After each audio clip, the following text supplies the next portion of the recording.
ಒಂದಿಲ್ಲೊಂದು ಕಾರಣಕ್ಕೆ ಸದ್ದು ಮಾಡುತ್ತಿದ್ದಂತಹ ಪೂನಂ ಪಾಂಡೆ ಅವರು ಈಗ ನೆನಪು ಮಾತ್ರ. 32ನೇ ವಯಸ್ಸಿಗೆ ಅವರು ಕ್ಯಾನ್ಸರ್ನಿಂದ ನಿಧನರಾಗಿದ್ದಾರೆ.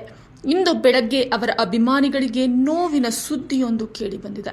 ಸೋಷಿಯಲ್ ಮೀಡಿಯಾದಲ್ಲಿ ಆಕ್ಟಿವ್ ಆಗಿದ್ದಂತಹ ಪೂನಂ ಪಾಂಡೆ ಅವರು ಕೊನೆಯುಸಿರೆಳೆದಿದ್ದಾರೆ.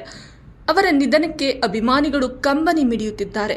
ಯಾವಾಗಲೂ ಗ್ಲಾಮರಸ್ ಆಗಿ ಕಾಣಿಸಿಕೊಳ್ತಿದ್ದಂತಹ ಪೂನಂ ಪಾಂಡೆ ಅವರು ರಾಮನ ಭಕ್ತೆ ಕೂಡ ಆಗಿದ್ರು ಎಂಬುದು ವಿಶೇಷ. ಅಯೋಧ್ಯೆಯಲ್ಲಿ ಶ್ರೀರಾಮನ ಪ್ರಾಣ ಪ್ರತಿಷ್ಠಾಪನೆ ಆಗಿದ್ದನ್ನು ಅವರು ಸಂಭ್ರಮಿಸಿದ್ರು. ಆದರೆ ಈಗ ಅವರು ಇಹಲೋಕ ತ್ಯಜಿಸಿರುವುದು ಅಭಿಮಾನಿಗಳಿಗೆ ನೋವುಂಟು ಮಾಡಿದೆ.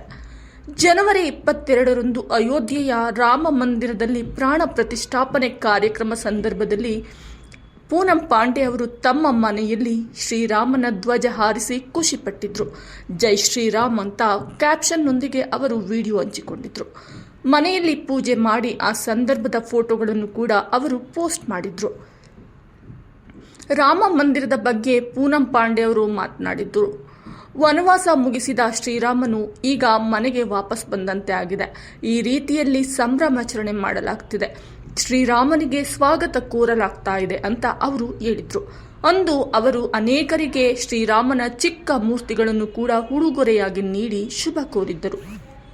ಚಿತ್ರೀಕರಣಕ್ಕೆ ತಡವಾಗಿದ್ರೂ ಕೂಡ ಅವರು ಸಮಯ ಮಾಡಿಕೊಂಡು ಶ್ರೀರಾಮನ ಬಗ್ಗೆ ಮಾತನಾಡ್ತಿದ್ರು. ಅವರ ಭಕ್ತಿಯನ್ನು ಕಂಡಂತಹ ಅಭಿಮಾನಿಗಳು ಬೇಷಂದಿದ್ರು. ಅದಾಗಿ ಕೆಲವೇ ದಿನಗಳು ಕಳೆಯುವುದರೊಳಗೆ ಪೂನಂ ಪಾಂಡೆ ಇನ್ನಿಲ್ಲ ಎನ್ನುವಂತಹ ಸುದ್ದಿ ಕೇಳಿಬಂದಿರುವುದು ಶಾಕಿಂಗ್ನ ಸಂಗತಿ.